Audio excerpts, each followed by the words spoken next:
Welcome to LudusBonus, where we take a look at and review free games.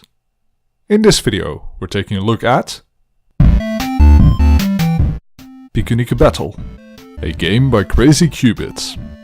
Pikuniku Battle is an action puzzler, released in November of 2017. The gameplay is simple, but also confusing. The goal of the game is to defeat all the bugs in a stage, and this can be done by bumping into them and then eating them.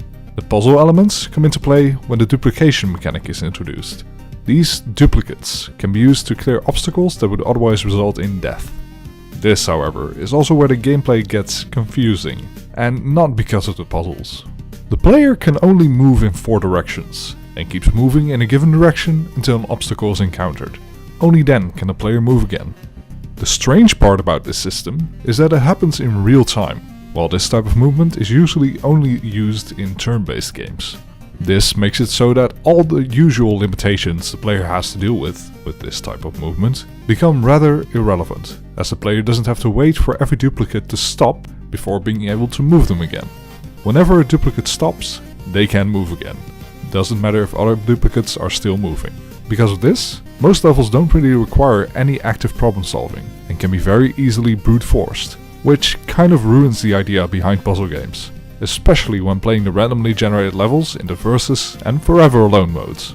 The game also gives you the ability to leave behind piles of poop, which will stop the movement of any character that hits it, and allows you to move again, which would give the player an interesting tool to solve problems. Except for the fact that you can poop at any point as long as the cooldown isn't active, even while moving, which only makes the puzzles less difficult. The core idea behind this game is good enough, though the execution is lacking. The levels and the mechanics aren't really designed to be used in real time, so the game feels confusing. The design of the levels is varied, but a lot of them contain fairly cheap feeling death traps, which wouldn't be too bad if it weren't for the fact that you can't skip any of the level introductions. That said, the game does feel very polished, which is interesting. Normally, indie games that are okay lack polish, but have very well thought out gameplay. As such, I'm curious to see as to how a game with a better gameplay concept would be handled by this developer. It could be really promising. In conclusion, Pikuniku Battle is an okay game with an interesting concept, but a lacking execution.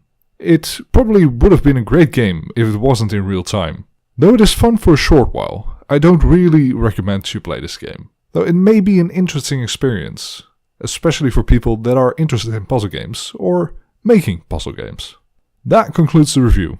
Keep watching for some more gameplay. To play the game yourself, click the link in the description. Thank you for watching and have fun.